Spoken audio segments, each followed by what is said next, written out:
if we could find ourselves into the middle of the MECO at this point, what would we be seeing? Would we be seeing a blinding light? Almost nothing.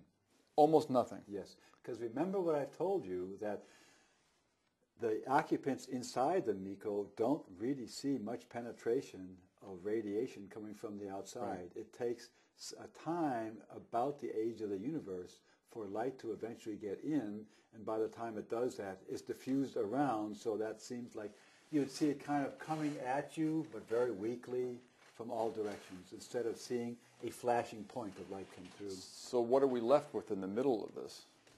Yes, yes.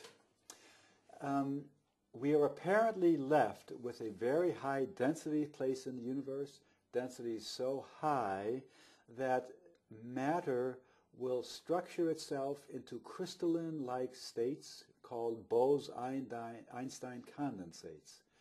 This state of matter means that there's a very close spacing and regular spacing of all of the interior matter, such as it exists. And this state will have properties that are very much like crystals, meaning that they can resonate with other things which are quantum in nature and therefore propagate faster than speed of light, perhaps infinitely fast. And so you will have on the inside a highly resonant object. And you may have heard some people describe this as a white hole. So the structure overall seen by the outer universe, seen by the distant observer, in optical emissions is a black hole. Light falls in, no light falls out. It only falls in very slowly, as I've described elsewhere. But at the same time, the interior solution is a highly sensitive quantum state, Bose-Einstein condensate, which then has the properties of a white hole in intense resonance with the rest of the universe. Can we say then, therefore, another way of saying that, or an extension of that, is that what you are left with is a highly concentrated area of potential, and if there's a second part to that, could that be equivalent to the state of the universe before the Big Bang?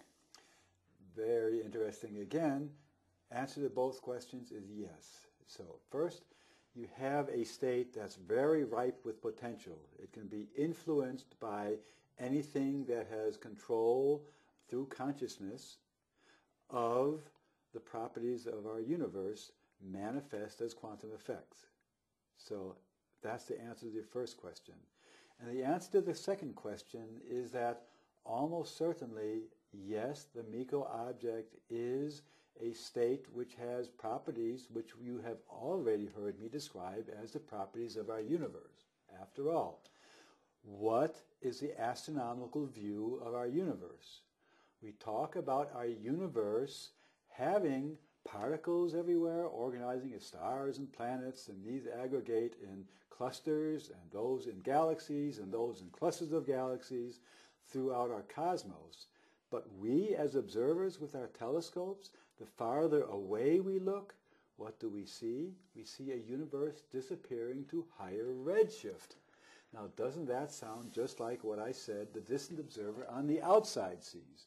As he's trying to look in, he sees that, oh my goodness, there's a surface there that's at a very high redshift. So doesn't it sound like inside is very much like outside, but there's an important difference, and that is, just as I've told you that exterior to the black hole MECO object, you have a universe supporting quantum holograms, which are our quantum connection, our conscious connection to the universe. Now I'm telling you that inside you have an even more sensitive crystal-like Bose-Einstein condensate, and so that's an even more sensitive thing, which however has many of the properties of our external universe.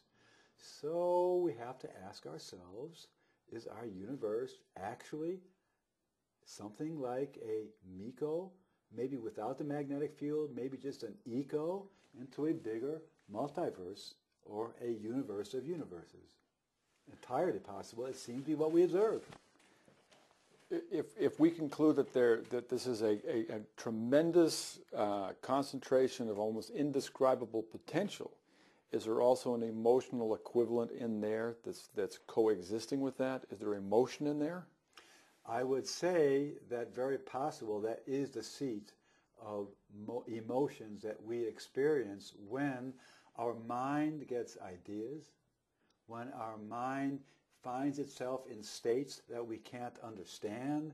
Some days we wake up with the blues and don't know why. Nothing particular happened to us the day before or the night of, but we just feel low and, well, why would that be? It's entirely possible that our minds, being in resonance with the rest of the universe, are especially resonant with some properties of the universe because of our astronomical configuration. In other words, it's entirely possible that these phase relationships in the structure of space and time that are described as quantum holograms, those can interact with us more favorably depending on planetary alignments.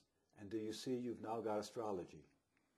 Can you see that just that simple idea that minds in resonance with black hole MECO structures in the universe, those affecting our emotions and the ability of our mental activity to get out to these collapsed objects, black hole MECOs, that it could be modulated by the masses of planets, and that could give you astrology.